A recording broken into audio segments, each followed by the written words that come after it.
Thanks to everyone. So, and for some of you who don't know, I'll start off with the transition movement. So the transition movement has been an inspiration to many with its vision and collective work toward building more compassionate and equitable cultures in care for community and planet on which we depend.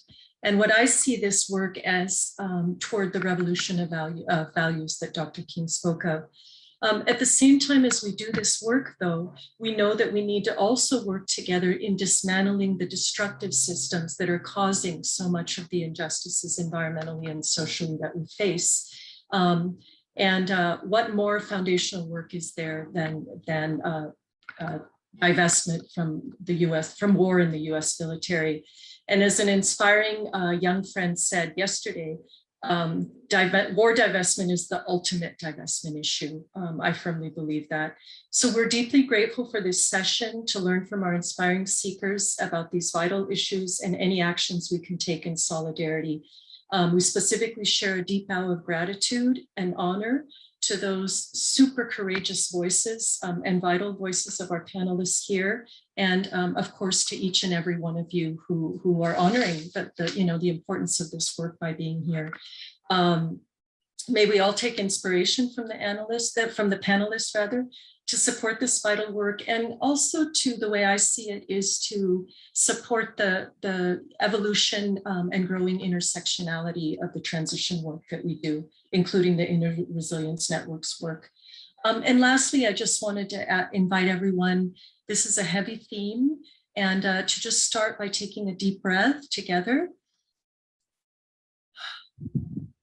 And just acknowledge and honor, ideally, we give ourselves that presence, honor the intentions that brought us here, and especially honor each other in this space. And most of all, of course, the courageous voices of our panelists who have come together to share their vital messages. So thank you so much to everyone. And I'm going to start by introducing our first panelist. And I will honor what he requested, which is to share his revised shortened bio. But I do want to say that honestly, Matthew, which is going to be our first speaker, Matthew Ho, has done so much amazing work in this field that I think a whole page bio and introduction would not do him justice. But again, I'll honor the short revised bio that he sent, which is Matthew Ho is a senior fellow with the Center for International Policy, a member of the Eisenhower Media Network, and he is a 100% disabled Marine combat veteran. And in 2009, he resigned his position with the State Department in Afghanistan in protest of the escalation of the war. And Matthew also has a brilliant website talking about mental health issues for disabled vets and things like that. So super, super grateful, Matthew. Please take it away. Thank you, Diana. I appreciate you having me here to speak to everyone. And I appreciate being here with Jewel and Cindy and Greta. When I think about, when I think about the environment and war, what comes to me is the idea of ecology being the whole system, right? A whole network, everything, so to speak. And war really is ecocide. If you look at it in perspective of my experiences at it, what I can relate, I can explain, what I can tell from personal experience, what I witnessed firsthand in Iraq and Afghanistan, that was exactly it, ecocide. It lays waste, it devastates, it destroys not just what a particular target is, but what everything is around it. There is no way that a war can do anything other than that. And so just as the war travels horizontally through everything that's adjacent, whether it be the land, the air, the sea, infrastructures, the government, the economy, people, it also travels vertically, and war extends throughout time.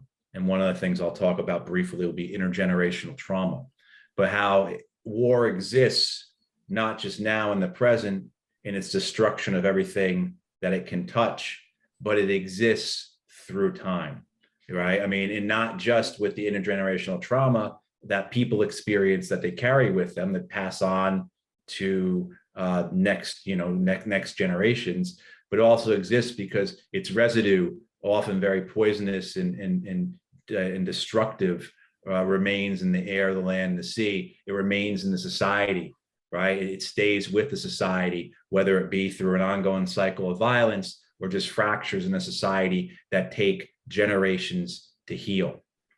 But I'll start first with the environment itself and what war does to the environment.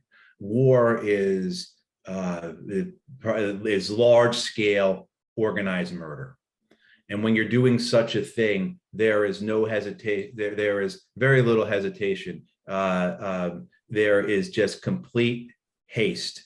It is an all-out effort to accomplish that which you're trying to do, organized murder, as violently and as wastefully and as quickly as possible in order to overwhelm and defeat the enemy. What that means is that even beyond our knowledge, the academic, the knowledge of what war does in terms of pollution, it's in excess of that.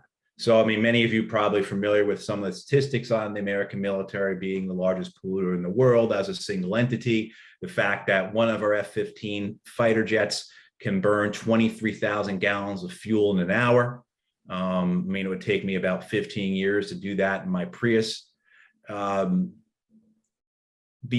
that, the way war is conducted, there is an excess of pollution that I think people don't recognize because of all of the haste, the accidents, the consequences, the spills, the results of violence, both against physical infrastructure as well against human infrastructure. So you have not just the pollution that comes from the burning of the fossil fuels, but you also have the pollution that comes from the devastation of human bodies, right? So you have issues with sanitation and hygiene, that can result in cholera, that can result in other types of illnesses that spread. You see the poisoning of the ground, of the air, of the water. And this comes from things that are readily recognizable and understood. Again, the burning of fossil fuels in mass quantities. But you also have the poisoning of the air, land, and water through other things, through chemicals, through the residue of our munitions. Many people are probably familiar with depleted uranium, which is an extremely dense metal that's used in American munitions in order to penetrate armored vehicles. Well, when that lands in the ground, that depleted uranium leaches and causes pollution. There is pollution from, in Iraq.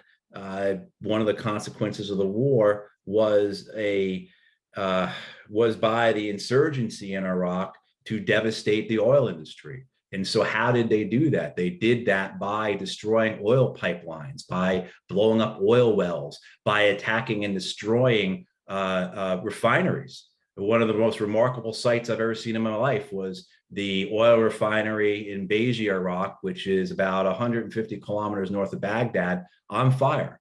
It was something that I don't think could be replicated in its intensity and the theatrical nature of it, except using like computer generated imagery. I mean, so the extent of the pollution, the constant toxins that are discharged, either on purpose, because again, the burning of the fossil fuels continuously, the discharge of weapons, or those things that were unintended or unforeseen, such as the devastation brought to, say, the Tigris River by detonation of oil pipelines on a daily basis along its sides. If I was better prepared, I would show you some photos from that, where for weeks on end, you could not see the surface of the Tigris River because it was covered in oil. For weeks on end, you had these smoke clouds that filled up the sky as if they were regular clouds.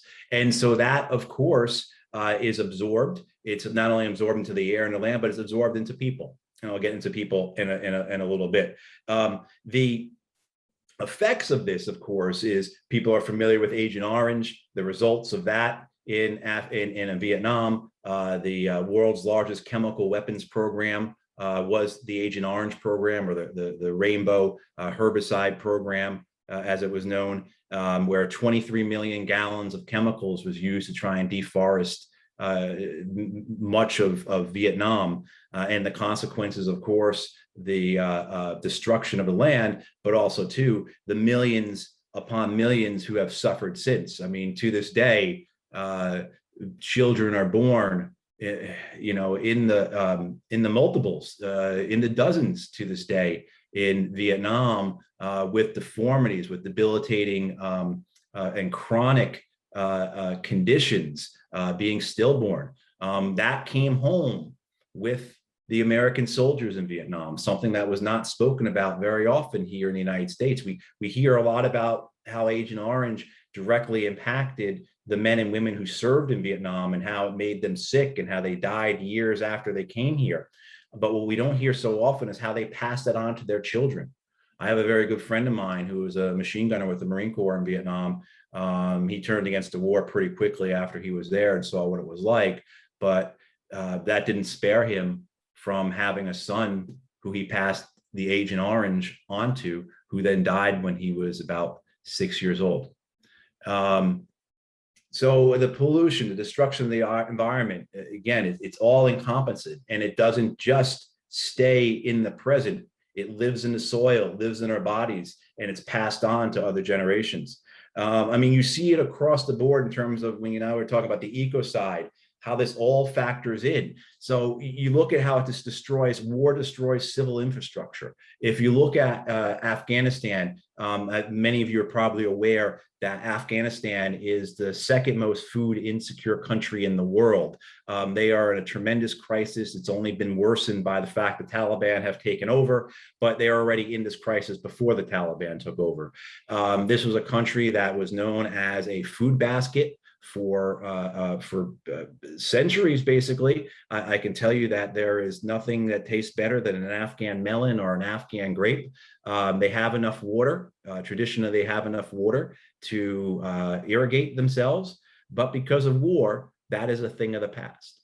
Because of war, I'm not going to get into civil society, government, education, medical services, how war devastates all that. But I think from this description of how it devastates agriculture, you can probably put the pieces together for the rest of those, right? With the infrastructure, as I said, Afghanistan for centuries has had enough water to irrigate itself and to provide for agriculture, not just for itself, but to export. And what you've had was the system of canals that the Afghans used to irrigate, to carry the water from where it was to where it was needed, because of 40 plus years of war, have been destroyed. In the 1980s, the Soviet Union embarked on a campaign of deforestation against the Afghans. I assume they picked that up from the Americans in Vietnam. And so when you visit Afghanistan, you will see these mountains, these valleys that are denuded, that are deforested. And so what do you have when you have, as many of you know, when you have a deforestation system like that, a desertification, and you have an irrigation system that has collapsed because it can't be taken care of in the midst of a war. And in many cases, it was purposely destroyed by one side trying to harm the other. You have a system where agriculture is no longer possible, because you have land that has been, again, deforested. Desertification has occurred. You get all the issues with soil, right? You can't get the water to where it's needed. And you then you tie in the rest of the other aspects about the degradation of society because of war. You have a road network that is completely destroyed. It was hardly, I mean, Afghanistan was before the wars was remote and less developed, but it never had a chance to develop because of the wars. So you have no road network to transport crops to, even if you could grow them. You have no electrical grid. The electrical grid, whatever, again, was a less developed country, did not have very much going into the 1970s. But these last 40 years of war in Afghanistan have, made it so that there has been no possibility for electrification. Well, if you have no electrification, you can't have, how do you have cold storage? Cold storage on a scale to allow you to export. And so what happens for the Afghans is that the products, the crops that they do export or can export, they sell to Pakistan or Iran, where they are kept in cold storage. And then the Pakistanis and the Iranians sell that back to the Afghans. So you can get an idea of, okay, see how the environment now, it affects the infrastructure, and now you can see the consequences on the economy, right? So if you have an economy that because of war, no civil infrastructure, a non-functioning government, actually worse than a non-functioning government, because for the last, however many decades, you've had either a theocratic repressive government under the Taliban or a predatory repressive government under the United States support. We have basically, the United States had a government of warlords in Afghanistan. You have no ability. What does that mean for the economy? Excuse me. What does that mean for the economy in the sense of that you don't have these things? So what can you imagine what the economy is like? Right? You have an economy that relies upon the black market. You have an economy that there is no predictability towards it. There's no jobs. So your human capital is scarce. If you have the ability to get out of Afghanistan, you get out. All these same things can be said about Iraq. All these same things can be said about Yemen. All these same things can be said about Syria, et cetera, et cetera. So with the scarcity, you have an issue with deforestation again, right? So you have a scarcity of wood. So how do you do cooking fires? You have no electricity. So you're cooking, so what you then have is a situation where you arrive in Kabul and you can taste a funny taste. And what that is because there is such a scarcity of wood, because there's no electrification, certainly no gas or coal-fired plants or anything like that. Well, you burn dung. And when you burn dung in a city of 4 million people, at an altitude of about 5,500, 6,000 feet or so, what do you think happens to the air quality? You have the worst air quality in the world. I mean, I guess there's other parts of the world where you can argue it, but for this particular, to define it this way, you have air quality that cuts years and years off of people's lives. Again, because you can trace this back to what this ecocide, this war is doing to the land, to society, to the economy, to the people. You have issues. I'll just tell one story. I got one anecdote I wanted to explain, just to kind of encapsulates how you get to the point where anything you do to try and help is usurped by the war and its consequences. So when I was in Afghanistan, our medical officer on the provincial reconstruction team I was a part of, she thought she had gone over to Afghanistan to try and, help teach Afghan doctors how to, maybe inventory pharmaceuticals with a computer or something like that, right? I mean, something high tech, and what she found was that her most basic thing, that most basic she could do, the most pressing thing she could do, the thing that would deliver the most benefit, was to teach women to wash their hands before they held their baby and their children. But even then you have an issue, because how do you sanitize your hands?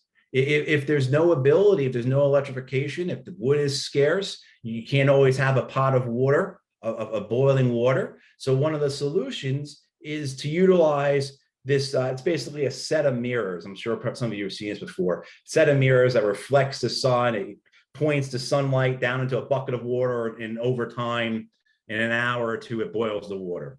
Well, again, because everything is so scarce, everything is so destitute, everything has been so destroyed, there is no sense to use that for that purpose, because you are living a subsistence life. And so when you are giving this, you automatically sell it for scrap. And that's what we would see happen over and over again as these good ideas would come in. Oh, people can use this. their needs, the hierarchy of needs, right? Maslow's hierarchy of needs comes into play. And because, again, of this ecocide, where people are living a subsistence life, and that's why I want to get to about the people as I kind of close out here, is that they are living subsistently. They are living in a way that all that matters is making it to the next day. They are affected in ways that can be understood and can't be understood. Certainly, they are affected by the cycles of violence. They're affected by the breakdown of society. War fractures society. I mean, we could be here all night talking about how this ecocide work, and you could call out any aspect of our lives, of our planet, of our society, and war actively seeks to destroy that, not just, again, over the horizontal, but over the vertical, over time, right? So it fractures society. It creates a revenge cycle. It's this spinning of the cycles of violence. Those are the things that are apparent. There's no opportunity for work. There's no industry. The only industry in Afghanistan is the opium industry. That's it. That's the only industry that's there. That's the only industry you could call that. There are parts of Afghanistan where there's timber industry, where there's some minerals. There are some crops that are grown, but as a national industry, as something that we in the West would recognize as an industry, the only thing is the poppy trade. And it's actually interesting why that is. I mean, there's a number of different reasons. The poppies are brought into Afghanistan by the CIA and the Pakistani intelligence service in the 1980s in order to create revenue to help fund the war against the Soviet Union. The warlords who come from the Mujahideen, they control those. So what you have when the Americans put the warlords back in power in Afghanistan in 2001 are these very warlords who own the poppy fields are now in charge of the government. But what you find with poppies also flourish because poppies, they're incredibly hardy, right? I mean, they can survive transit over a near non-essential road network. They don't need cold storage, right? So what happens is that this destruction, this ecocide, leads not only to these terrible consequences, but also to a minimum of choices that can be had. So, you have this situation where if you're an Afghan, to find work, you have to leave the country, or it's in the poppies, or, most Afghans, 70% of Afghans, well, prior to this year, almost 90% of Afghans lived below the poverty line, which was $2 a day. This is according to the Afghan government, to Ashraf Ghani, the president. And 70% of Afghans lived on less than $1 a day. So when the army and police are paying $200 a month, you join the army and the police. I mean, these are the choices you have.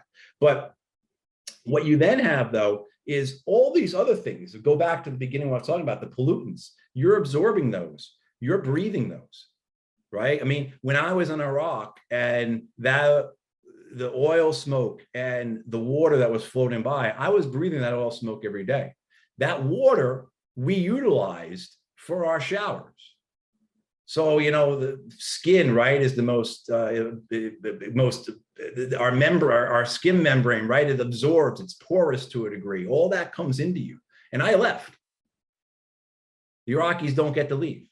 And this is why, along with other pollutants, say like possibly depleting uranium, we're not really too certain on that yet. So, but there could be a host of other reasons for it in parts of Iraq. And I mean cities, not like some small neighborhood. In cities of Iraq, entire cities, multiple cities in Iraq, you have cancer rates that are higher than in Hiroshima or Nagasaki after the bombings. I mean, so that's the type of destruction that is there. And then I'll just wrap with this idea, though, of intergenerational, of that it doesn't end. This ecocide persists. Okay, so these pollutants, this damage that is done to people, it's passed on to their children, and it'll be passed on to their children. For the Iraqis, even if we were to wave a magic wand and make the Islamic State go away and give them a government that wasn't run by corrupt militias, repair all the medical facilities and all the roads and bridges and give them their world back, it would still mean that their children and their grandchildren and their great grandchildren are going to die because of the pollution, because of the ecocide that we brought to them. And the same for the Afghans. And one of the things, there's this idea of intergenerational trauma, besides the pollutants, the destructive poisons that are in us that we pass on. We also know now this is not something that people just, oh, maybe you can pass on trauma to your children and your grandchildren. We know that trauma is intergenerational, that the violence that people absorb and are inflicted upon in their lives is felt by their children and their grandchildren and their great grandchildren. I can't explain it, but it's real.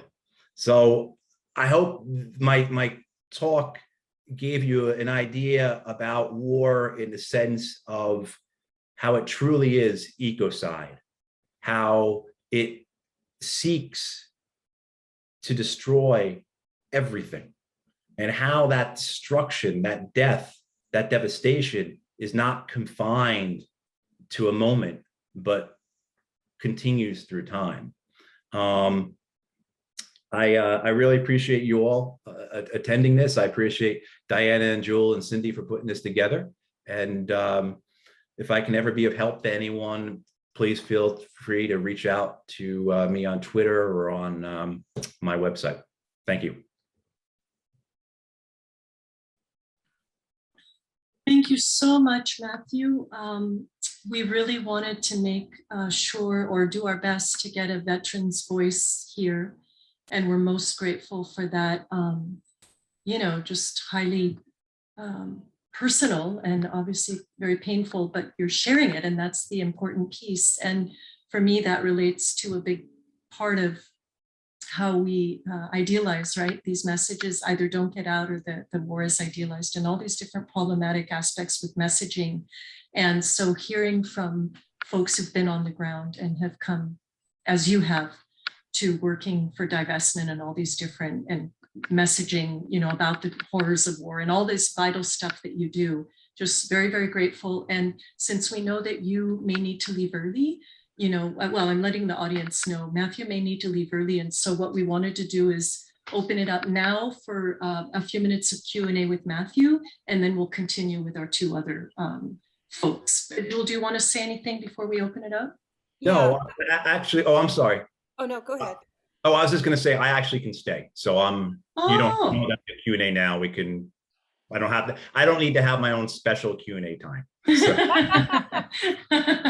What I will say is that just, the things I attempted to describe there, please understand that that's truncated. We could be here. We could do entire seminars for weeks on how war touches so many things. And it's, so just, that's the one thing I just want to get. They're very truncated 20, I think I talked about 20 minutes, 20-minute version of ecocide when, you could get a master's degree in this. Yeah, I do have a question, and I'm wondering, Diana, if since Matthew, you're able to be here, if we can just maybe ask a couple questions and then have more questions at the end. What do you think, Diana? I think I'll go with that. Yeah, I think Okay. It sounds great. Kind of keep it while the momentum's there. Yeah, please go ahead. Yeah, because the question I want to ask is, Matthew, you have been in the military, you have worked in the government, you understand deeply the mindset that is conditioned into people that perpetuate war. And so I'm wondering if you have any insight for us, having somebody that's recovered and also recovering from the trauma of having seen what you've seen. If you have any insight or any thoughts around how can we lean in, how can we find ways to speak to those still in that mindset? Is it, and I know they're in trauma too, but probably not in a place where they realize it or are ready to heal any of it. So I hope that sounds like a question that you can speak to. Yeah, it's difficult. I mean, one of the things that I believe and others believe, I shouldn't say I believe, I mean, this is well documented. This goes back 30 years to 1991. The VA recognizes that the best predictor of combat veteran suicide is combat related guilt. So the regret, the shame, the guilt of taking part in these things, of doing these things, of seeing things done, of not doing some things, right? I mean, doing other things, basically being the person with a black hat when you thought you were going to be the person with the white hat. We understand that to be, or I shouldn't say we, it appears as if most of the literature and research, I mean, and nearly everything I see, it seems to confirm that what's called moral injury, that regret, guilt, shame, moral injury is when you transgress your religious, your spiritual, your moral, your those beliefs and principles. That is the driver of combat veteran suicide.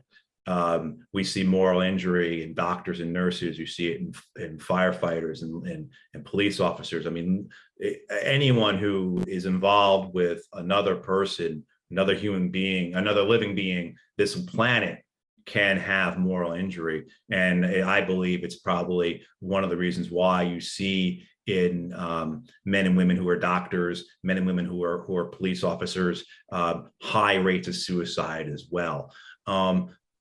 Approaching people who are, you have to just be resigned to listen and to be patient.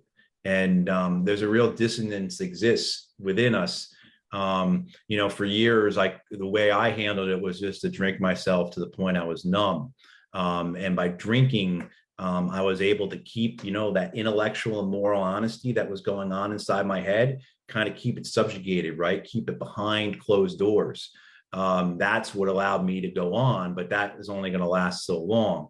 But I think you have to recognize that most of the people who are struggling with this are dealing with this dissidence in their own head, with these closed doors that they don't want to open, because once you open those doors, you may not be able to put back what comes out from behind it.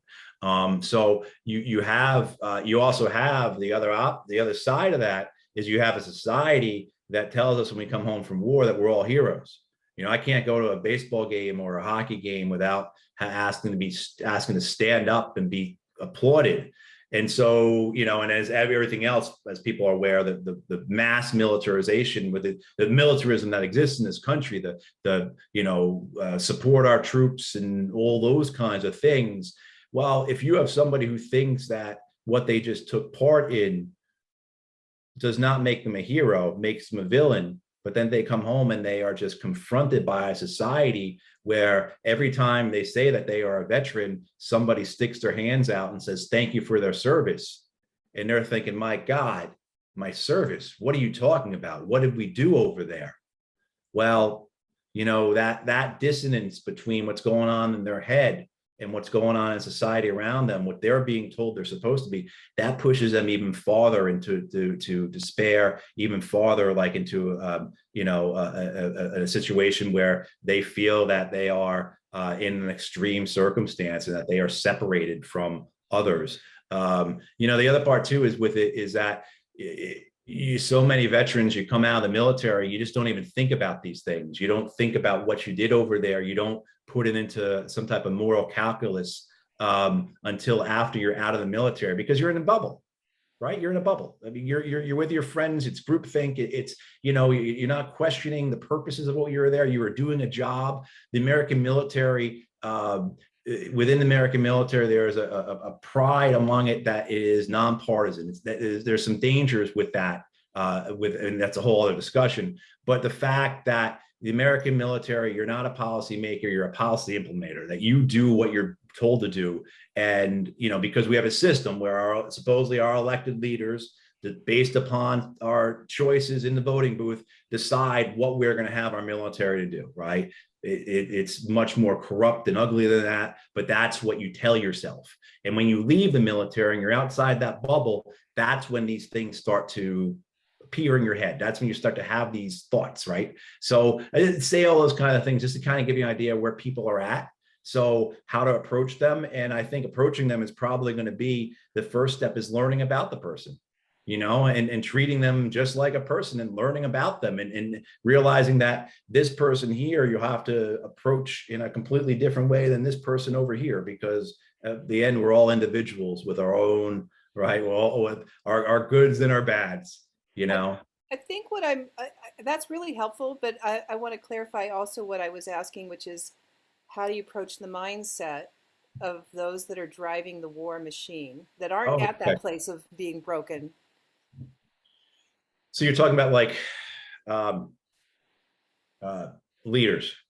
Yeah, the leaders and those that aren't, that haven't gotten traumatized yet, that are all gung ho, so Yeah. that mindset. Um, those are two separate things. I think with the younger ones who haven't experienced it yet, I say this all the time. I can go to West Point, I can go to Annapolis, I can speak to them blue in my face, and those kids are going to have to experience it themselves. I mean, you're going to be able to touch some and move some, but they're going to have to experience it themselves. I've been lecturing at universities for more than a decade now, and often I'll lecture to the ROTC students, and it's an anti-war lecture, and I will befriend them, and they will completely agree with what I'm saying, but they still feel that they have to go into the Army and into the Navy, and they do it, and they say, "You're absolutely right." I mean, the stuff I read as a Marine Corps officer before I went to war was always so critical of war, was always, whether it was the absurdities, the Joseph Hellers or the Kurt Vonnegut's, the describing the horror and the absurdity of it, or the critical memoirs like E.B. Sledges, or like the stuff that journalists wrote, like also David Hackworth was another good memoir, but also to the journalists like David Halberstam or others, excuse me. All that was true. And I knew it all intellectually, but I had to experience it myself. I can't explain it other than that was the case. I mean, I'm ashamed of that. I regret that, but that was the case, So I think you do what you can. This is by no means saying that you shouldn't do counter recruitment efforts in high schools. You shouldn't try and speak to someone and let people know what they are signing up for, what drives the system. And as far as those at the top, those making decisions, I'm at a loss. The system is so dominated by money in many ways. The system is so built upon political calculus. The members of Congress are allegiant to what their party wants, and often that is what the White House wants. And so you will not see dissent in any meaningful way until the White House says it's okay to dissent, right? I mean, so there's a whole political system that benefits from militarism, from the wars. That is, you're talking about how you have to take on and break down. It's you could see it with the most recent Pentagon budget, where it's $776 billion, I think. I'm sure Greta can correct me. I think it's $776 billion for this next year. That's just for the Pentagon budget. That's not for, veterans, nuclear weapons, intelligence agencies, Homeland Security, debt on past, right, spending. Twice as many Republicans voted against it than Democrats did. And the Democratic Party is supposed to be the party that is traditionally more willing to cut the Pentagon budget, but not so. I mean, so you're talking about, I mean, we do whole webinars on this. If people go to my webpage, I did post a podcast recently where I discussed specifically members of Congress. It's about an hour and a half long podcast, but I think that might be helpful to people to understand what drives members of Congress to be willfully ignorant, to be the political calculus that they abide by, the cowardice that they often, because I've had plenty of conversations with members of Congress who, and Dan Ellsberg will say the same thing about the Vietnam War, and other people will, that they know the war is counterproductive. They know the war is immoral. They know the war is wrong. It's failing. It can't be won. But to say that is a whole other thing for them. Thank you. Yeah, thank you so much, Matthew. That's such a key, the messaging piece and war culture, such a key piece. I have many questions, and I'm imagining many people here do, but now at this point, I'm wondering, Jewel, if we should just go on and give Cindy, and yeah, okay. I'll go ahead and introduce Cindy. Yeah, acknowledging, as we've all said, Cindy with her, help in pulling this all together as well.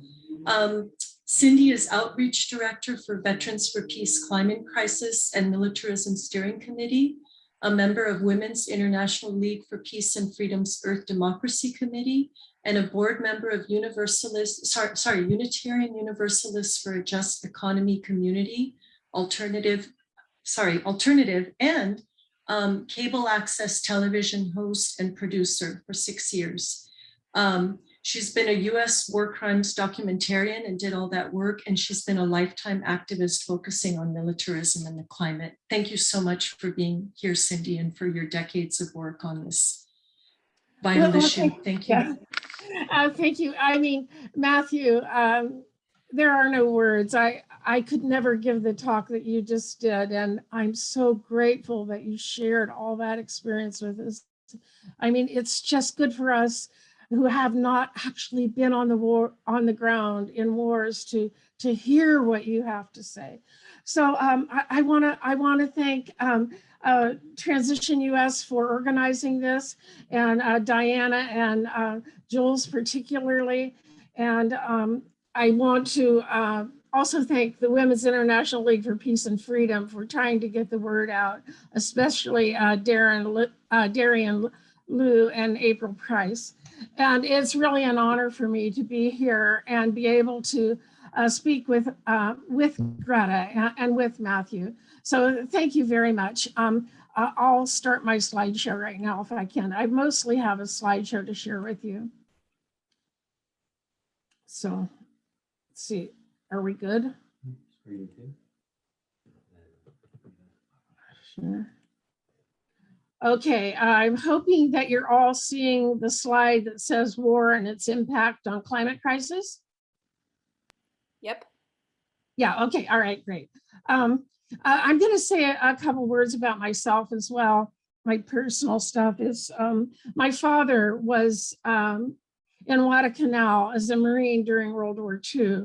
And he came home from that with malaria, and he had been wounded. But he was so happy that he was alive, that he had survived it, that he lived his life in a really unique fashion. He was grateful for every day and hour that he lived. And when he did die, he was reliving the war that he had never really talked about in his life. And my husband was on the Mekong Delta in 1966 and 1967. As a machine gunner, and that impacted both of our lives forever. We were peace activists, and then after he died, when I came back to work, I've been functioning, directing myself basically at the intersection of militarism and climate. So what I would like to do with this is I would like to direct my talk a little bit more to militarism, which is foundational for the wars, because we as citizens are often blind to our own militarism. We need to understand that US militarism really is the enforcement arm of our own capitalist system. It serves to maintain the status quo of inequality between nations and peoples. So no matter how glorified it is when it's sold to us, it does that, and it's also often about gathering resources. And we're in such a dire situation now because this nation has basically focused on wars and on militarism, that we've ignored climate change. And now we're in this horrible situation where the United Nations Secretary General Antonio Guterres is telling us that the IPCC's latest report is code red for humanity. I also want to say that the role of the US military in the climate crisis really is the elephant in the room. Here we are today with hundreds of thousands dead as a result of these wars. And the emissions have circled back to us now as part of climate crisis. And yet our military is still obligated to move forward with their wish list of $1 billion projects like Mach 5 missiles that go 5 times the sound of speed, and weaponized artificial intelligence, and that could be weapons that we ourselves aren't even going to have human control of eventually.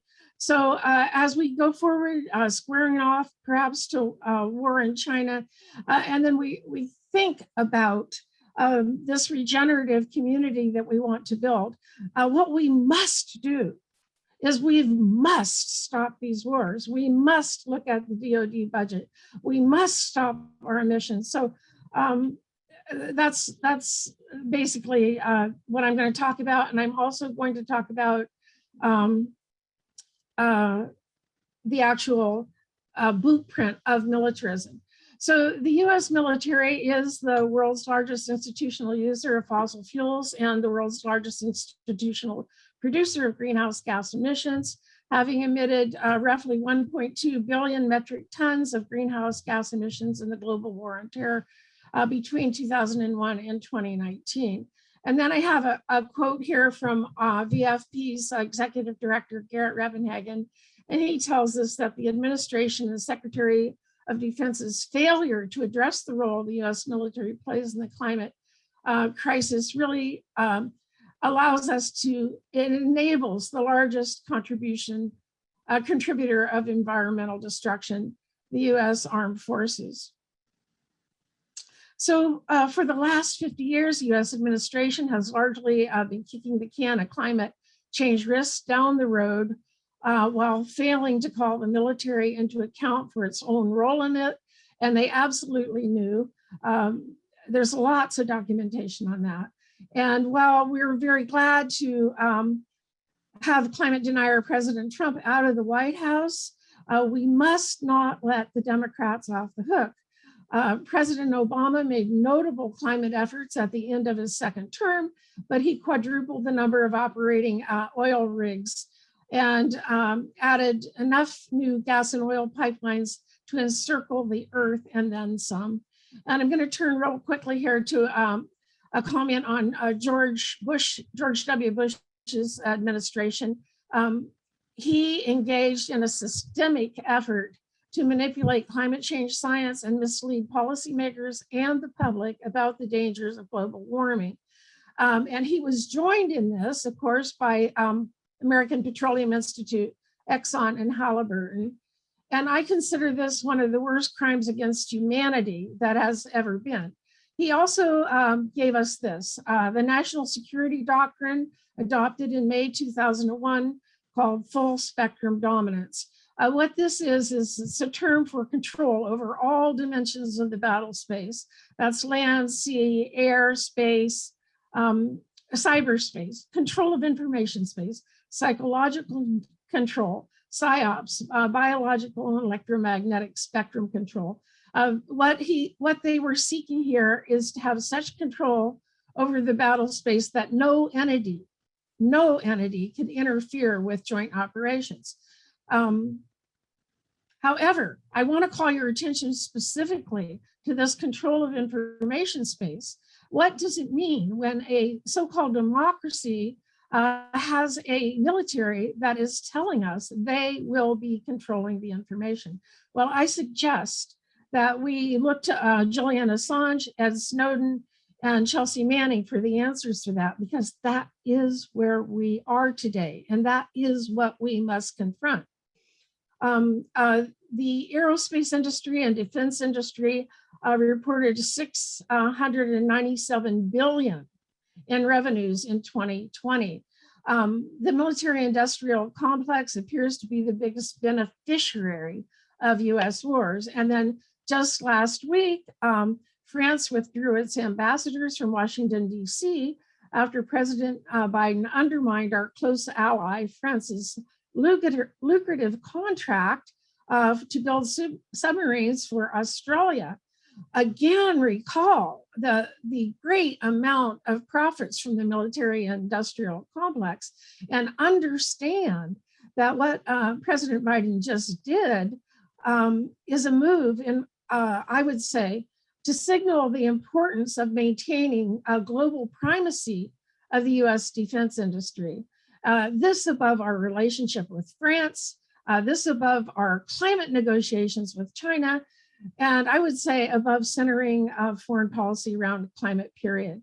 And then very quickly, I want to go over secrecy and spying related to climate concerns. The Department of Defense lied purposely hid military fuel usage from Congress over the years, and the US negotiated the Kyoto Accord such that it would not require military missions reporting. And then Edward Snowden released in 2014 documents that showed that the NSA was spying on Convention of Parties delegates to undermine climate change negotiations in 2009. And we have COP coming right up again here in November. It certainly has not been successful over the years, and there's probably lots of reasons for that. Climate change is widespread, rapid, and intensifying. We know this from the UN. And I want to show you this graph here, future emissions graph from the latest IPCC sixth assessment report. You can see the dotted line that runs across this graph. The bottom part there is a jagged black line. And then you see where there's a little break, and then it runs into this different colored lines, and they all end on this timeline at 2100. So what this is, it shows us that there's a period of time now, maybe 6, 7, 8 years, and that's it, where whatever climate efforts we make now, we are not going to probably see in our, for those of us who are older, in our lifetimes.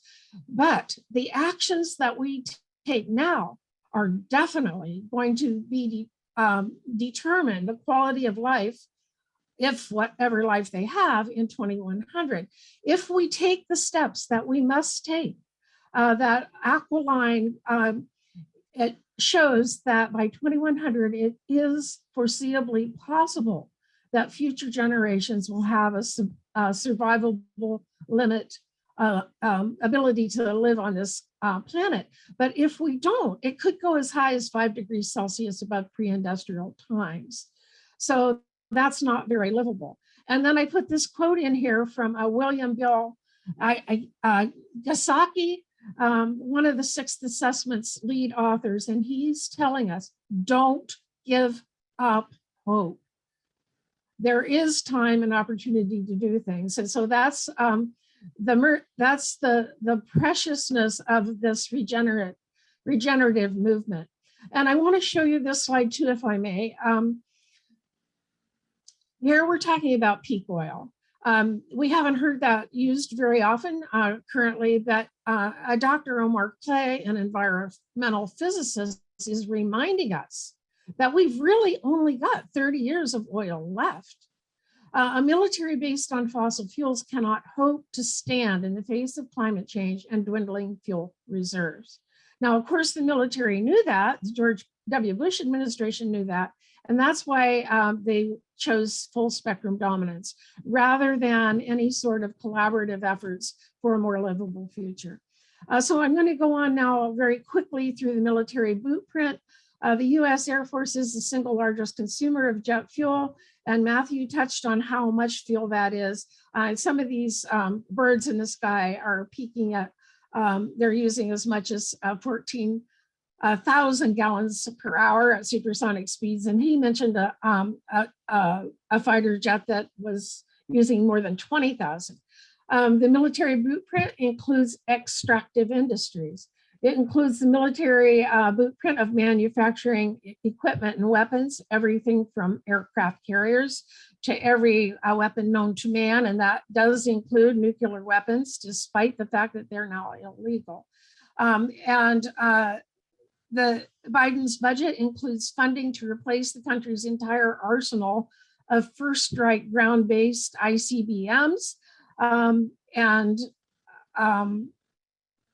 Congress will be voting to include funding to produce 20 plutonium pits. And this is the fissile core of nuclear warheads each year.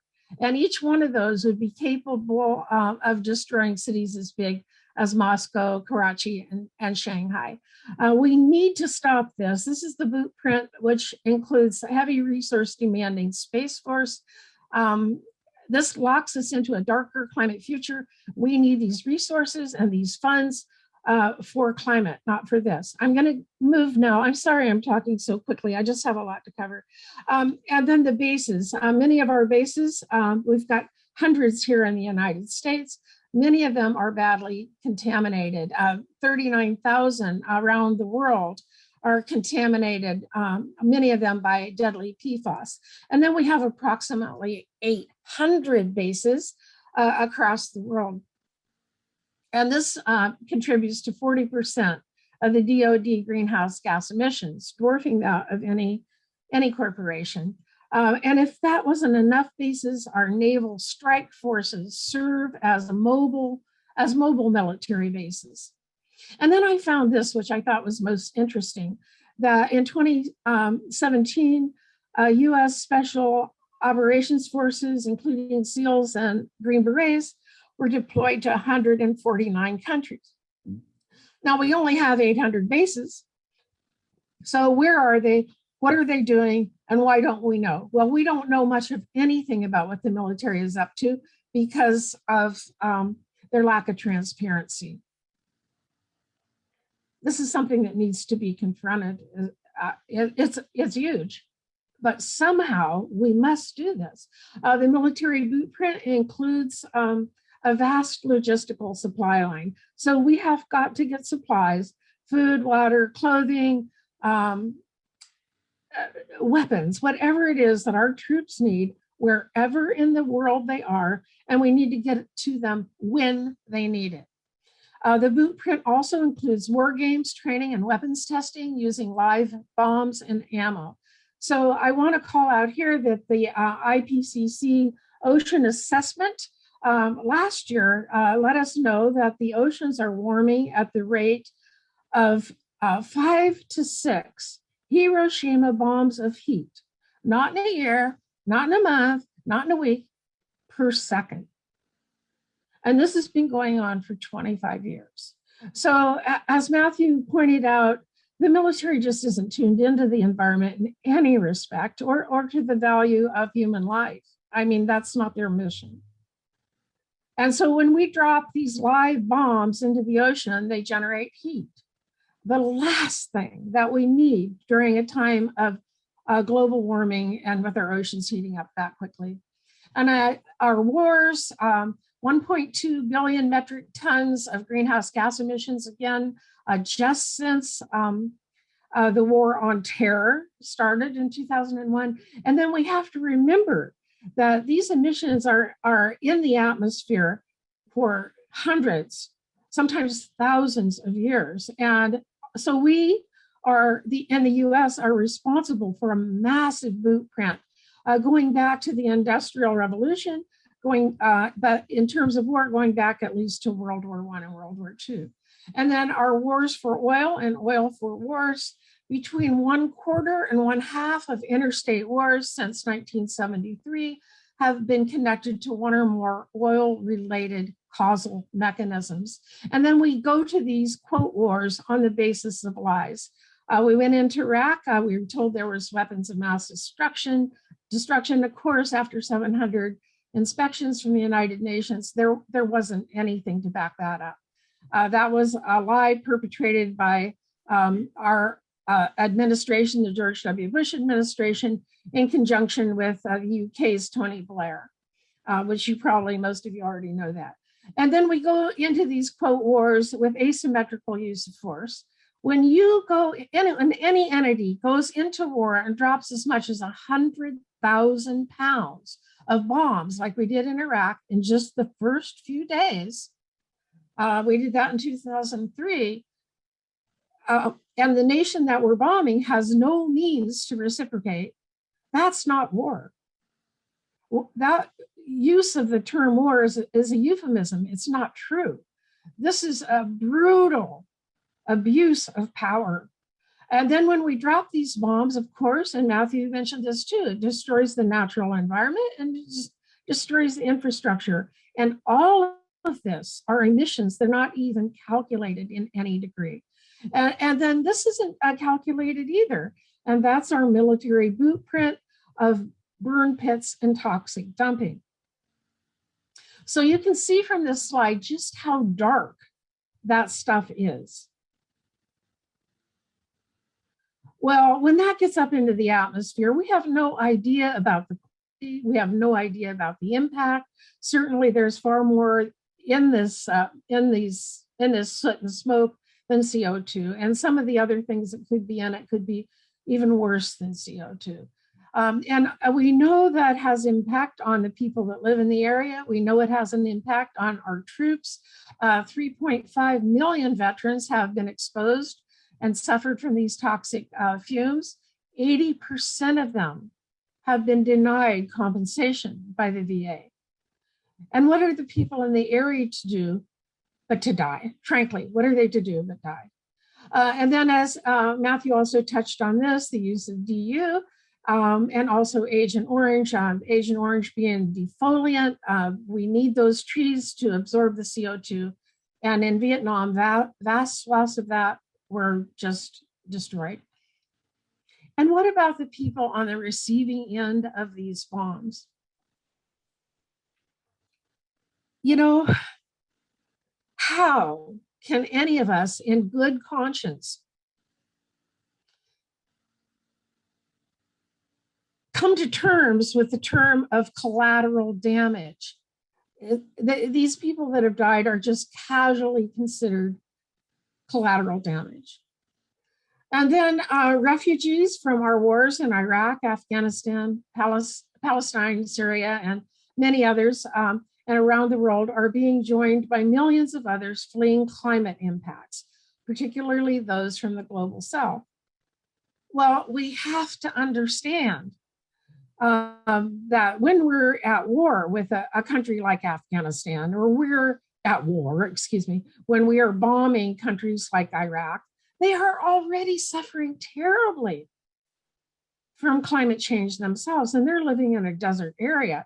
So all of those impacts, water scarcity, lack of food crops, ongoing drought, but we never hear that discussed in the media. For generations, many of our soldiers have been placed in the grievous position of killing, dying, polluting, all to ensure the same access to the same fossil fuels that have now put all species, ourselves included, at risk. And just this month, it was reported that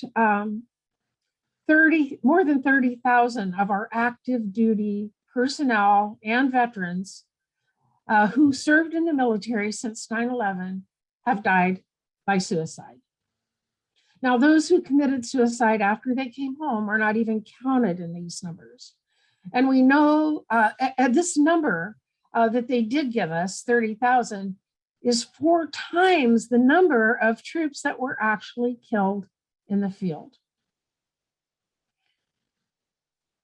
So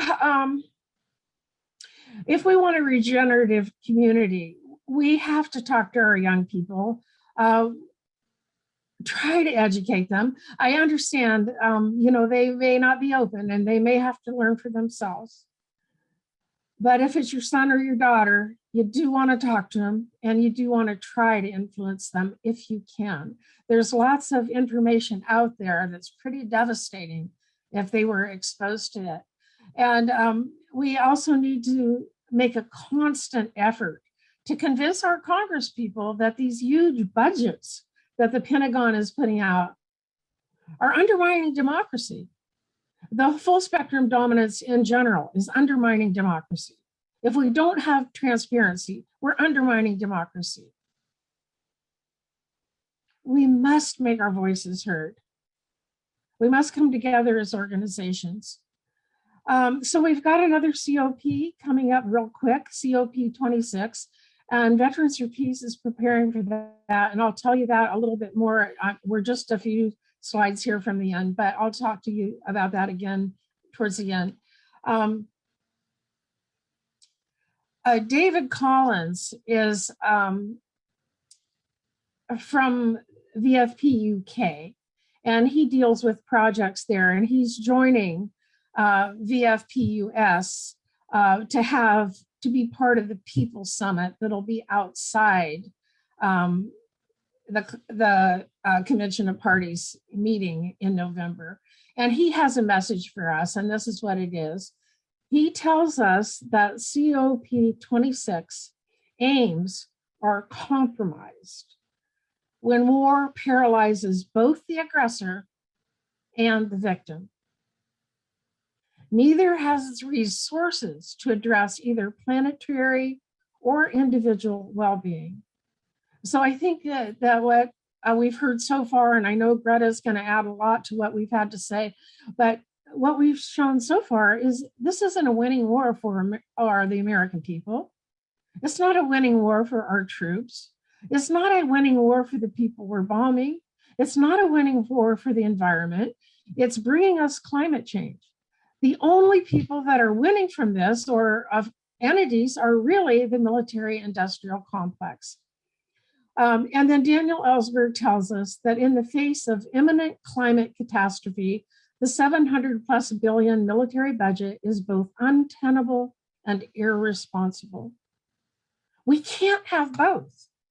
We really can't. We can't afford some of these vast sums that Congress is wanting to allot for this and that. What we must do is refocus on the huge amount that's going to the military. And this is a budget chart from 2019. The discretionary budget at this point was $730-something billion for the military, with many of the other items on the other side, like the VA, the intelligence agencies, the energy, what is it, the energy, can't think of the name of it. Anyway, we share responsibility with them for nuclear weapons. So a lot of those entities really might more rightfully belong. And in the blue section that tells us that 53% of our dollar in that year was going to the military. And when those are added in, I've seen figures upwards of 800,000, upwards of $1 trillion. It just depends on what you want to count. And when we look at the Pentagon and these budgets, check this out. Oversight and accountability are in short supply as the Pentagon fails every audit since the first one was conducted in 2018. And $10 trillion has gone missing. That's, I guess, since 1996. They just aren't accounting for it, don't have any idea. With a national debt of more than 26 trillion, the US has the largest external debt in the world. And unless we deal with climate goals, future generations are going to be saddled with both the burden of a failing climate and a failing economy. The cost of shifting US power grid to 100% renewable energy over the next 10 years would be 4.5 trillion. Now I'm going to tell you what Veterans for Peace is doing. Jim Ryan, who heads up the climate crisis, VFP's climate crisis and militarism projects team to write a congressional resolution. He did that, and it calls for the DoD to annually report and reduce our military emissions. Now, here's where I'm going to ask you for your help, and I really hope that some of you here might be able to help with this. Barbara Lee has agreed to take the lead on this. This is wonderful, but she does not want to bring it out for other co-signers until she has a coalition of support. So she's looking to us at Veterans for Peace to gather a few hundred signatures of organizations in support of this resolution. And the resolution is calling, as I said, for the Department of Defense to report and reduce its military emissions. So I'm hoping some of you may be able to help me with that. If you are, or help us with that, I've put my email here, vfpclimateaction@gmail.com. That comes to me. And then if you would like to just go to Veterans for Peace website, it's www.veteransforpeace.org/take-action/climate crisis.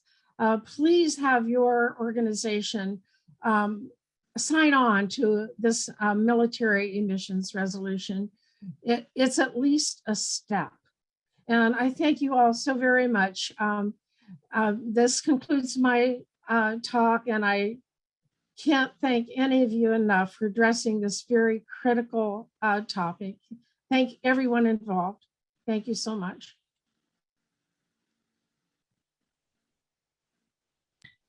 Thank you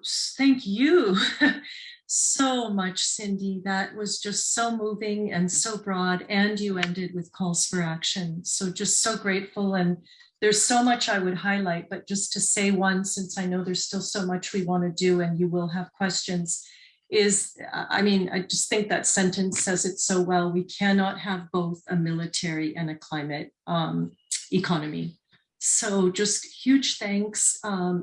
Again, we'll take questions at the end, and the decades of your work on this area show. And so I'll pass it over to Jewel to then introduce Greta. And we're very grateful. I want to say that we have this breadth, you know, again, we had Matthew's direct online vet perspective.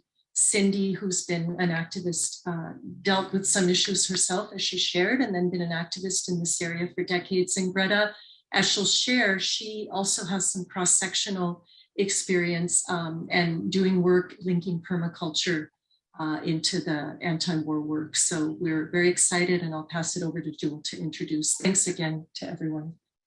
Yeah, thank you. And thank you, Cindy. That was a really impactful talk.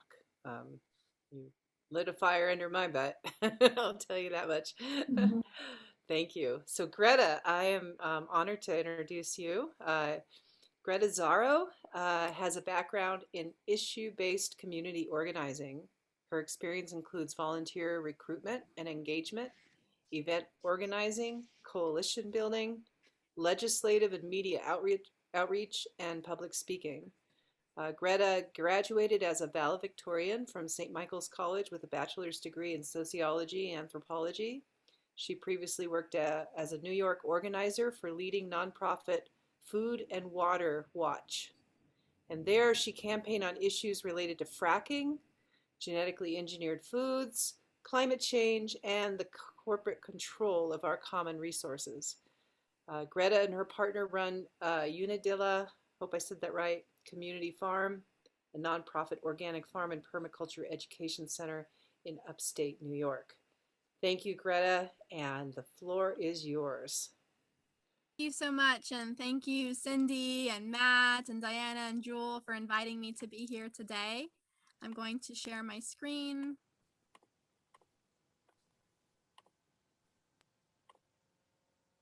Okay, so hopefully you see that.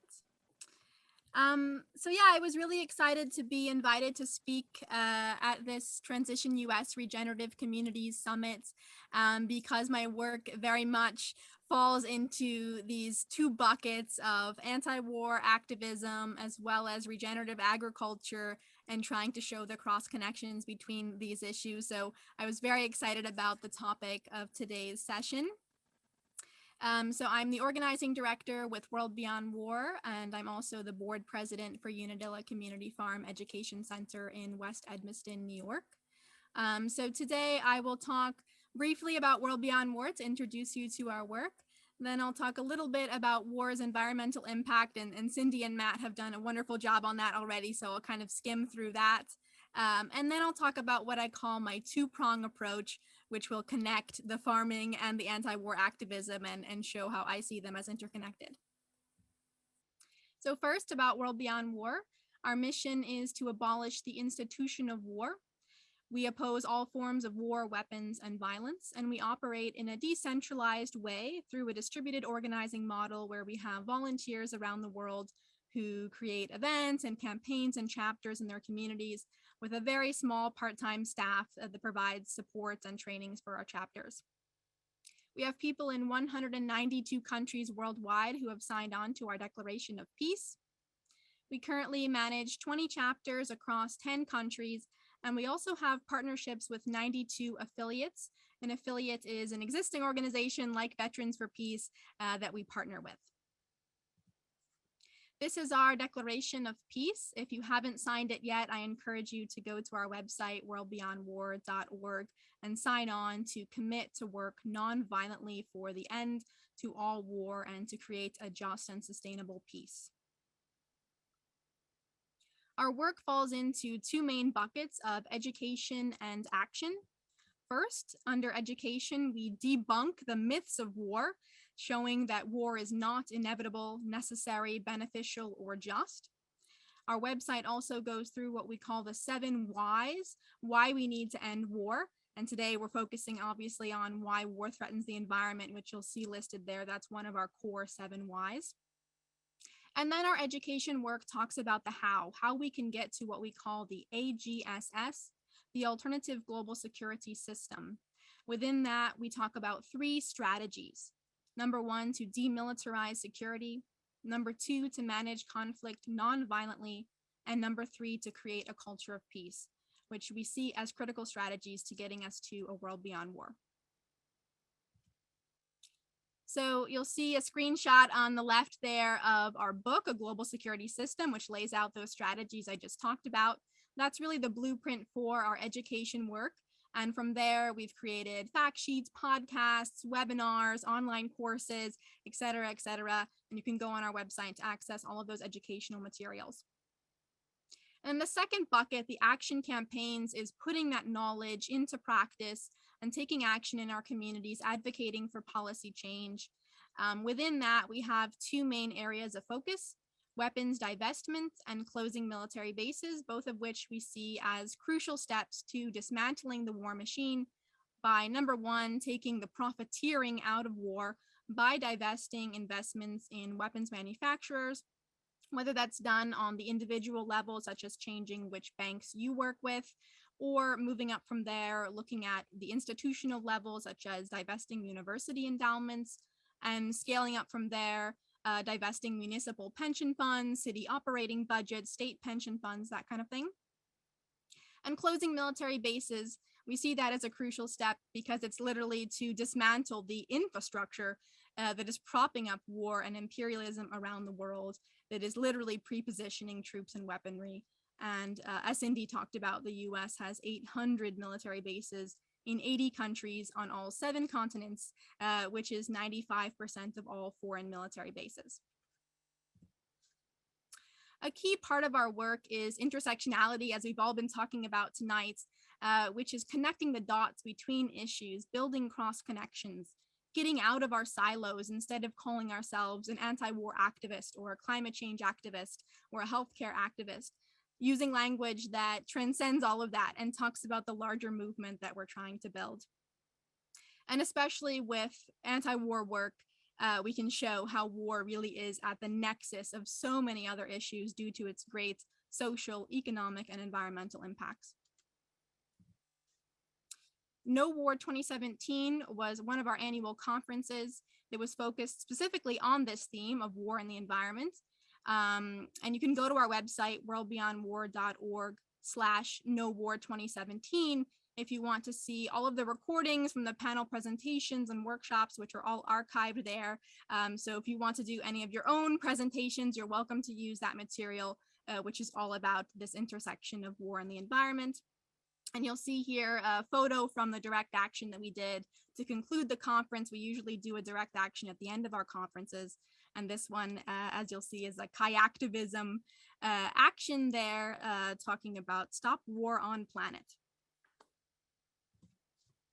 So the next piece of this presentation is going to go through some facts to lay the groundwork of war's impact on the environment, Cindy and Matt have already touched on a lot of this, so I'll kind of skim through this section. So number one, war itself is one of the biggest drivers of climate change. As Cindy mentioned, the US Department of Defense is the largest institutional consumer of oil on the planet. And war is also driven by resource extraction. A third-party intervention in a civil war is 100 times more likely when the country at war has large reserves of oil. The US military is also fouling our own nest. This is about the poisoned water here. The US military is among the top 3 largest polluters of US waterways. So this is something to consider when people make the argument about how the military is protecting us while we're actually fouling our own nest. Cindy touched briefly on the issue of PFOA and PFOS, which are sometimes called forever chemicals because of their impact, which causes adverse health impacts, fertility issues, cancers. And these chemicals are found in a lot of different industries, including Teflon, for example. But one of the main causes is in the firefighting foams that are routinely used for military exercises on military bases. And the Pentagon itself has identified at least 401 bases where the water is contaminated because of PFOA, PFOS chemicals. Going back, land use, Cindy touched on this, but the US military is the largest global land holder on the planet because of the 800 foreign military bases that we have around the world. Some of these bases are mini cities. I'm thinking of Ramstein in Germany, which has about 50,000 US troops. The majority of Superfund sites in the US are also military sites. We often hear about these Superfund sites. A lot of environmental organizations work on these, which are toxic sites that the EPA has designated, and taxpayer dollars, millions of taxpayer dollars, go towards cleaning up these sites. But I think it's not talked about enough that the military is often the cause of many of these Superfund sites here in the US. And this is another, economic cost of war, that we are cleaning up all of these sites with our taxpayer dollars. Landmines is another perhaps not talked about enough impact of war. This is a 1993 US State Department report that said landmines are perhaps the most toxic and widespread pollution facing mankind. We know that there are millions of hectares in Europe, North Africa, and Asia that are contaminated by millions of landmines. And then there's the intentional damage, and Matthew talked a lot about this already. I did want to flag for the Agent Orange issue that has been talked about, that we are actually partnering with a number of organizations, including Veterans for Peace, on a campaign which calls on the US government to acknowledge the poisonous legacy of Agent Orange and to take action to properly compensate victims in the US, as well as in Vietnam, and their children and grandchildren who have been impacted, as well as to provide proper environmental remediation, because there are still many environmental hotspots in Vietnam that are still to this day contaminating food, soil, and wildlife. So you can go to that link. It's a bit.ly link there on the screen, bit.ly/AO relief. And you can sign the petition, which sends an automatic message to your member of Congress to get them to co-sponsor the bill, which is HR 3518, the Victims of Agent Orange Relief Act. So that was a very brief overview of war's impact on the environment, and you can go to our website, worldbeyondwar.org/environment, to read more about what I've just discussed, and also to download our fact sheet, which you can print out. And also we have other books and videos linked there. The military loophole, something also that was touched on by the other panelists. I think that, on top of all of this and how ludicrous all of this is, then the fact that the military is exempted from all of these climate agreements over the years, and that military pollution is voluntary to report.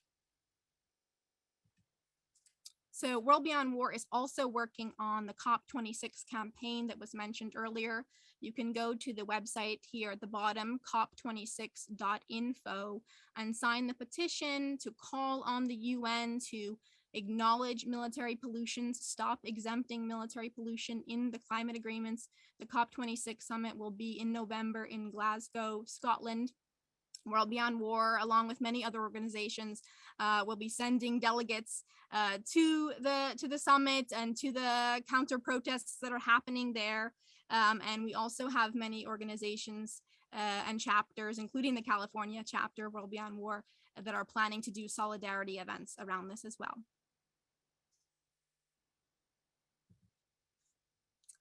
So now that I've talked about all of that and kind of concluding with talking about protesting the UN and calling on our governments to make these policy changes, I want to shift to talk a little bit more about my two-prong approach. And this is another way that we can take action through bottom-up changes to transition ourselves to an alternative system. Because while many of us have spent years protesting the flawed system that we live in, we are trapped in the very things that we are opposing, propping up the system that we dislike. We are not effective activists if we protest fracked gas pipelines and vigil against war while heating our homes with natural gas and banking with Wells Fargo. To have the capacity to change the world, we need to simultaneously liberate ourselves from the grind and reduce our own dependencies on the multinational corporations that are perpetuating climate chaos and militarism worldwide. So this is my two-prong approach to change making. The first prong is what we more traditionally think of as activism, policy advocacy for system-level change through grassroots organizing, using tactics from petitions to rallying to direct action to put strategic pressure on key decision makers to change policies to advance our goals for people and the planet. But the second prong, equally important, is implementing lifestyle changes at the individual and community level to lower your carbon footprints and reduce dependency on purchased inputs. And this involves mapping out everything you consume, from food to clothing to cosmetics to the building materials for your home, and how you could eliminate it, make it yourself, or source it more sustainably and ethically. Both prongs are critical to advance the change we want to see. We will never be perfect. Every decision we make has an impact, but we can strive daily to reduce the environmental and social harms caused by our choices, at the same time that we petition, rally, and lobby for systemic changes at the governmental level. And we are striving to live out this two-prong approach at Unadilla Community Farm in West Edmiston, New York. We are a nonprofit farm education center, creating a space for the teaching and practice of sustainable skills. Each season, we host a cohort of young people on the farm for our immersive internship program. Participants learn how to grow their own fruits, vegetables, mushrooms, and herbs through organic regenerative techniques. We teach how to eat seasonally and locally, getting comfortable not having avocados in the Northeast, how to preserve food for the winter, how to set up off-grid solar panel systems, how to safely collect and filter rainwater for drinking, how to compost wastes, and how to prepare plant-based healthy meals. Students learn how to build infrastructure using natural building methods and natural or salvaged materials. We are teaching young people these skills so they can enter the world equipped to support themselves in an ethical and sustainable way. So I urge you to reevaluate what you really need and what you can do without. Start with something simple like striving to eat more local foods in season to minimize imported products shipped from halfway around the globe. Expand outward from there to examine your appliances and see what is extraneous. For example, we don't have a fridge, air conditioner, TV, microwave, dryer, or dishwasher. You can do this kind of mapping process to examine the industries you support in your daily life and the ways that you can literally and figuratively unplug. For the rising generation, these choices are both an economic necessity and an ethical obligation to mitigate the environmental and human rights impacts of our lifestyle choices. In addition to engaging with young people from around the world who come to our farm to learn sustainable skills, we are also engaging with the surrounding community to deliver organic fruits and veggies on a sliding scale to Edmiston families and to provide fresh produce at no cost on a weekly basis for 80 families served by the Edmiston Food Bank. Our region is designated by the USDA as a low-income, low-access rural food desert. We work to fill the gap by growing and delivering fresh local food to local people's doorsteps, minimizing their need to drive to big box stores. And although they come from very different backgrounds, both the young people who come to our farm from far off places and the local rural Edmistonians who have lived in this region for generations share similar values. At the end of the day, they are both fed up with a system which benefits multinational corporations at the expense of the people. They are both sick of endless war that drains our economy, siphoning off trillions of dollars that could be used on healthcare, education, infrastructure, job retraining to speed up the transition off fossil fuels, and so much more. They are both tired of Washington politics and the revolving door between industry and government. They both want the means to feed, clothe, and house themselves and their families, and to live in a safe, clean, and healthy environment. This country is extremely polarized between urban and rural communities, between Democrats and Republicans, but if we strip it all away and focus on the necessities of life, we can find commonality. And this is our aim at Unadilla Community Farm, by teaching and practicing sustainable skills that can liberate everyone from dependency on multinational corporations, while reducing our carbon footprint and minimizing our dependence on a money-based economy.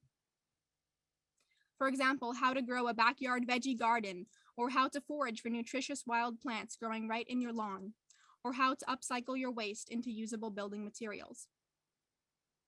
As we look at implementing the two-prong approach, the challenge ahead of us is how to provide an opening to allow people from all ages and backgrounds to feel empowered enough and to have the economic means to withdraw from the system and start implementing the sustainable practices I'm talking about.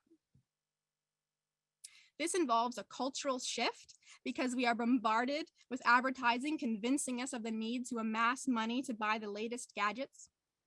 And so what we are really proposing is a shift towards, in many ways, a simpler existence. Many of us feel that we have no choice, that it is clear the planet does not have the natural resources to support the level of consumption that we are currently at. In other words, what I'm suggesting is a shift where instead of a Starbucks latte, it becomes cool to harvest dandelion root from our lawns and make a delicious roasted dandelion tea. Not only is a cultural shift needed, but also economically, people need to feel financially secure enough to make the leap to an alternative lifestyle. Unadilla Community Farm was founded by a group of millennials. And from those original founding members, some of them were burdened by student debt and had to leave the farm to return to 9-to-5 jobs in order to make their monthly loan payments. And although what we're working towards is a lifestyle that is less dependent on purchased inputs and the money economy, there is a certain level of economic stability needed to leave the 9-to-5 and engage in this work. That's why all of our programming is free to youth participants who live on the farm for an immersive residential program covering room and board, trainings, and classes at no cost to them. In conclusion, this work will not be easy. We're talking about shifting norms and overcoming massive economic inequality in the context of climate change and rampant militarism. It is easy to get discouraged by the challenges that we face. But the two-prong approach gives me hope, because as we advocate for policy change to redirect the military budget towards basic human and environmental needs, we can also be the change by tangibly building the alternative world that we want to see.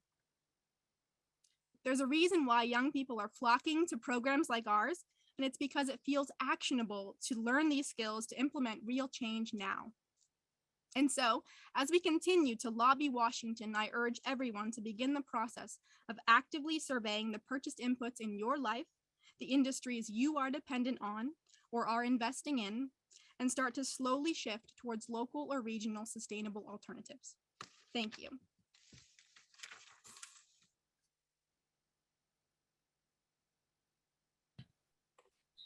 Wow.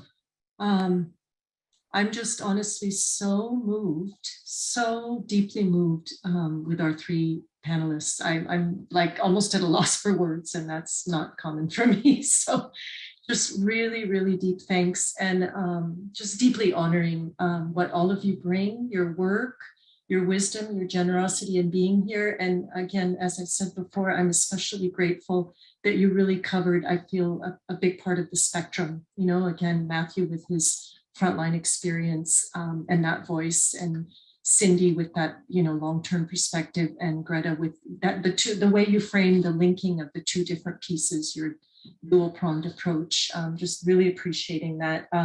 I want to let Jewel kind of open it up, intro the question asking and all that, but I really, coming from a nonviolent communication background, I just want to highlight one thing that I really appreciated also that you said near the end is, and it relates back to, I think, something Jewel asked earlier to Matt, is this whole idea of how do we cross that divide, yeah? There's so much division in this country at the moment, in addition to all these bigger picture issues we've been discussing. And what you said about the basic human needs and ways that we can conduct our messaging, I think, in addressing those, yeah, or using that frame. So thank you, you know, all of you and Greta for those very unique pieces you brought. And Jewel, if you want to say any words before, you know, wrapping up the panel and heading over to the question asking, I pass it over to you. Thank you. No, I feel like you. That was a journey that we took there with Matthew to Cindy and to Greta, and it was actually a really good sequence. So good job on thinking that through, because I was, I mean, I knew about all the devastation of war, but it's just to be reminded of that is so important. And, you know, and of course, not leaving us there in that despair, but Greta giving us these things you can do, and Cindy too, you know, things that you can do, ways that you can get involved. And that just feels so important right now. I really feel the urgency of being more active in all the things that you all asked us to do. So thank you. Thank you. Yeah, I'll presence any questions in the chat and pass it on to whoever. Well, we do have one question already. Somebody's asking Greta if you have a spiritual element in your two-pronged plan. You know, that's a really great question.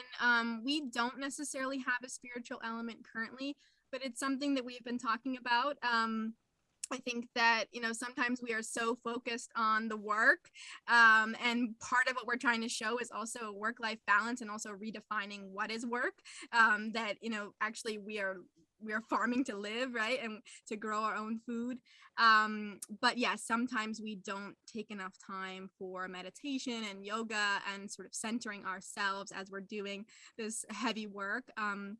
So we are, yeah, your question is very timely, because we are having conversations as a community of how can we try to make more space for meditation and those kinds of practices. Not that we would push anything on anyone, but to make more space for that.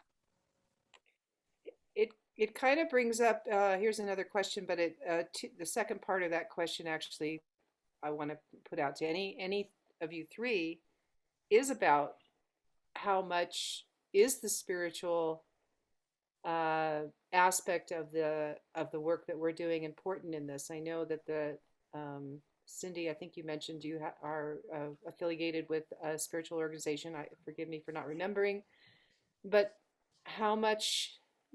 And then there's the nonviolence work. There's a lot of power behind spiritual practices to be able to step up to this level of intense darkness, if you will. So I don't know if any of you want to say anything about that and the importance of it, or how it might be supporting you in whatever form.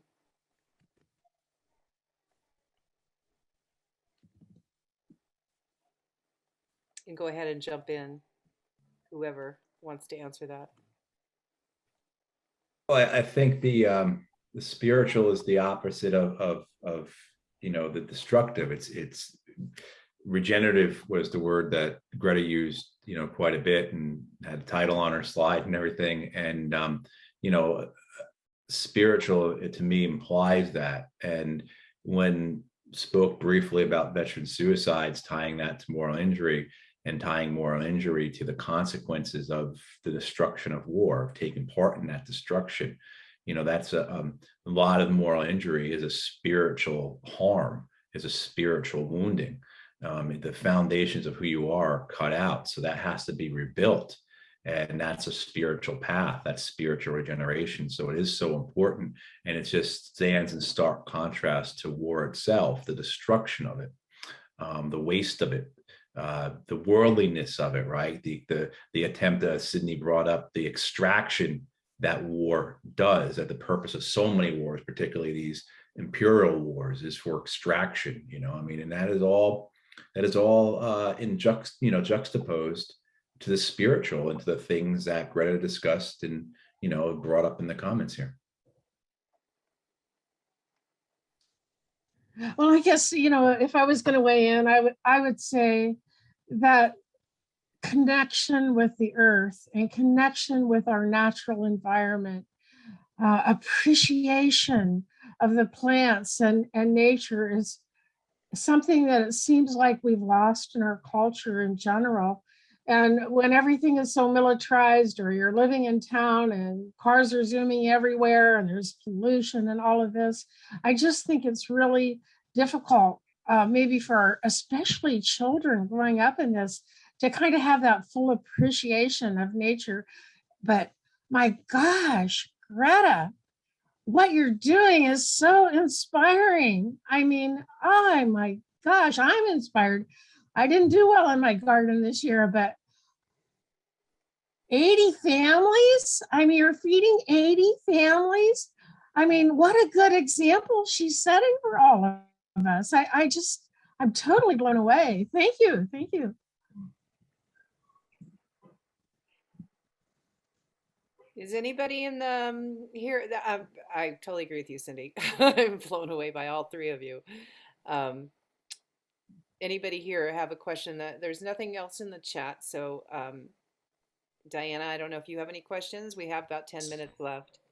I have many questions. I often do, but what I'd like to do is defer. It'd be lovely to hear some voices from others. And again, of course, everything Jewel just said, I've said many times, just deeply, deeply touched and honored. And well, I will say one thing just before we get to the questions, and that is that, that word, like you said, Matthew, regeneration, spiritual renewal, it's also tied into what the Inner Resilience Network believes, which is we have to do that work. I mean, I guess that's your question, Jewel, is that we need to do that work to inspire the bigger picture work that when you spoke of the two-pronged approach, Greta. And so what you all have done here tonight has done that for me. And I imagine for pretty much everyone here. So I just want to really, really deeply honor that. And yeah, I definitely have questions if no one jumps in, but I always think it's nice to hear from the so-called audience or participants or the community here. Please just unmute yourself. We'd love to hear your voice and yeah, share whatever you have. Hi, I'm Lori from Wenatchee, Washington. I'm also a UU, Cindy, and I'm very active UU. And I started a climate justice task force at our congregation. We're seeking Green Sanctuary accreditation. I'm sure you've heard of that, Cindy. Maybe nobody else has. But as far as the spiritual topic goes, I know for me, being in nature is my spiritual home, as well as my UU congregation. And I also do believe, I'm a retired nurse, but a very holistic perspective in medicine, that, we have body, mind, and spirit. And if we're not tending to all of them, it's like a three-legged stool. And if one of our legs is missing, like the spiritual part, we really are, it's going to be really hard to become whole. So, for me, it's going out and in my gardens. That's where I get my spirituality, but I'm doing it mindfully. So it's the intention. Sorry, my dog wants attention. Come over here. And so that's just something I wanted to put in there, is when I get really frustrated and when I get really aggravated with the local stuff, that people just they don't care. It's like, well, I'm still going to do what I'm going to do because it's too inconvenient to do it right, so to speak. I just go and ground myself. I go out, sometimes I just sit in my yard, so I just lay in my yard and just be. So that's something that I think the spiritual aspect is really huge in keeping us going and renewing our energy in this time. Thank you. Thank you, Lori. Any questions from others? Again, would just like to give it to y'all before either Jewel or I jump in with questions. My son's here oh, I think my son just left. Gabriel, I was hoping he'd ask a question. But anyway, yeah, does anyone have anyone? I'll just give it 30 seconds or a minute before we jump in. Go ahead, Jewel, what were you saying? There's a question in the chat. Oh, one just came in, great, Yeah, thanks. for Greta, what are the youth drawn towards most activism or growing food and growing green in their lives? What do you think gives them the most hope for their future? Yeah, great question. Based on my experience, and I'm not necessarily seeing the mainstream person, but based on my experience, it's the second prong. Yeah, it's growing their own food, as you're saying, going green in their lives, permaculture. As I said, we receive hundreds of applications. We hosted 35 interns this year. We try to grow every year. So this is where we're seeing a lot of energy. I think this is kind of the pulse right now. And I think it's because as I was saying in my talk, it feels more actionable. It feels tangible. It feels like something we can actually do amidst this, horrific environment that we're in. And as young people are telling me, that they don't want to have children, it would be unethical to have children, and they don't know what their future is going to be like. So I think that's why they are drawn to places like ours, to do something that can make real change now when, Washington and Congress can seem so deadlocked. But it's not a distinction, right? That's what I was trying to say through the two-prong approach, is that is a form of activism for them.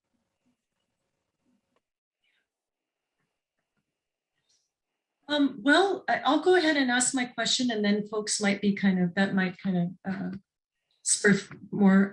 So mine is to any and all of you. And this is this idea where our California chapter, a few of us are hoping to do something with World Beyond War on a messaging campaign. I mean, World Beyond War is doing a billboard campaign, but we're hoping to do a micro version of that and do a t-shirt campaign and countdown to Glasgow, and we can share more details later. But basically my question is on messaging. So we've all you panelists have so beautifully presented this, but I think both Jewel and I have mentioned this as well, this kind of overarching culture, like you said, Cindy, military is kind of driving that capitalistic, destructive economy system, et cetera, that we have, obviously. And it's so ingrained, and on both sides of it, I think, so ingrained in the culture, and not mainstreamed in terms of our messaging, all these things that you've been speaking of, the destructive aspect of our military and the climate crisis and deregulation aspect, all those associated bits. So my question really is, if you were to advise folks that we're doing a messaging campaign like we're planning to do, or anyone, so many folks are looking to do that in this arena, what would be some tips or some kind of overarching themes you might think of, just any support that you can think of in that whole piece about re-messaging and reculturing? And it's really cultural repair work, but I'm speaking more specifically to messaging work. I hope that was clear. Thank you.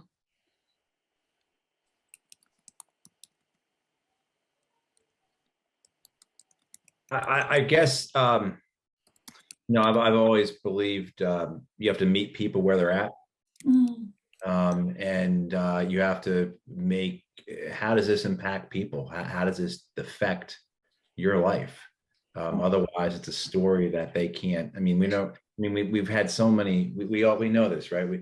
Facts don't influence people. Emotions do, right? Feelings do. Experiences do. So I think that's the idea for me is how do you relate this to people? How do you at least maybe try and get them to see how this affects their life, or to have some type of empathetic experience where they can see how this affects others. But yeah, that would be my suggestion. Thank you so much, Matt. It's really the heart of it, I think. And we don't have much time. I thought we had a few more minutes, but sorry, I spoke a little bit too long there. But Greta and Cindy, do you have any maybe just short, quick tidbit and before we close out? I would just echo what Matt said. Yeah, that is the classic organizing Yeah. slogan of meet people where they're at, tap into their interests and motivations. So I totally agree. Yeah, thank you. Cindy, do you have anything? You've been at this for a very, tirelessly holding the torch on this issue for so long. Yeah. You know, I guess for me, one of the main issues that's been driving me in my life is coming home when my husband was alive and seeing how much he suffered. I mean, he suffered so much from PTSD, and he suffered so much from Agent Orange, and the impact from Vietnam was so harsh that all I know in terms of that is that when I meet young people or interact with young people, to try to get a sense of where they are, what they're thinking, and share my own personal experience. You know, it's just I don't know that that's anything brilliant in any way at all, but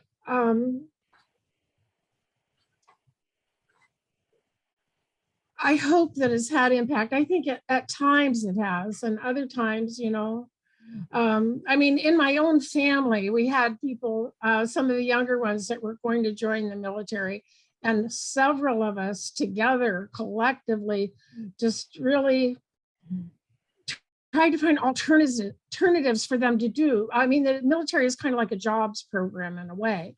So what Greta is talking about is giving them real alternatives where they can find a place to put their energy that's valuable and meaningful. And that's something that, I mean, the Green New Deal addresses it on a national basis if we actually do that.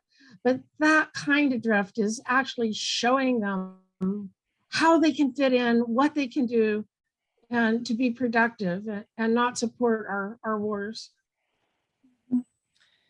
Thank you so much. I know we only have a couple of minutes, and I'm sure Jewel wants to say some follow-up information as well. But for my part, I'll just, you know, a really, again, very, very deep bow of appreciation to everyone here on coming to hear about this vital topic and how we can all support this moving forward, and building that within transition in the intersectional work, as you spoke of, Greta. And just to let you know, we will share follow-up. Jewel will share more on that, but we have your emails and we will share follow-up info and that kind of thing.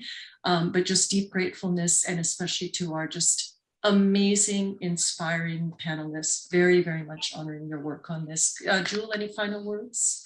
Yeah, well, besides thank you again, it was very inspiring and very informative.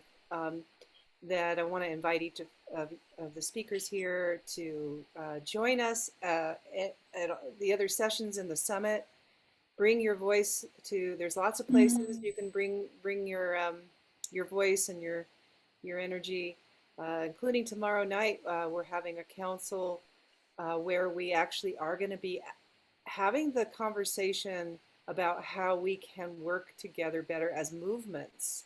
You know, because we do need to do that. We need to no longer silo in our efforts and really start to find ways to work together so we can scale up our pushback against all of this, you know, and it seems like that's what we have to do. So tomorrow night, we're going to talk about that a little, you know, just kind of begin to explore that from transition. And then also we have a number of other workshops on a variety of topics. The one that was happening at the same time as this, you can also watch the recording, which was about food systems, which Greta, I'm so glad you touched on that. And I'm really glad you brought that in as an antidote, because that's what we're trying to do here. So in addition to many other things. So please welcome to the summit. Welcome to every part of the summit. We are so glad you're here. So glad that we were able to get this. I know this workshop was a little last minute, but I'm so glad. Diana, you're amazing. Thank you. Thank you for everybody that came. And sorry we didn't get to the couple of last questions there, but speakers, are you willing to give your emails or any way that they can talk to you? Are you on the portal? Because that's another way people can correspond with any follow-up questions for each of you. Maybe we can assure Jewel, if you can share with me, we'll talk and make sure that they have the info. And Okay. yeah, just one, because I know we're 1 minute over time, but just very quickly in terms of giving something back. Thanks for that reminder, Jewel. Giving something back to you, inspiring panelists, is, as Jewel said, there are many amazing regenerative sessions taking place. And one in particular, I'm guessing all of you or some of you would have heard of Joanna Macy. She's doing what is it? She's calling it a healing ceremony, or what is the actual title, Jewel? It's actually we're actually giving her an award for all that she's contributed. Oh, So, it said ceremony, and I'm sorry, I misunderstood then. Okay, Yeah. so, well, And- that's a different thing, but And go ahead. I see in the chat that all the speakers have put their emails in there. So if anybody wants, that's awesome. Thank you. So there we go.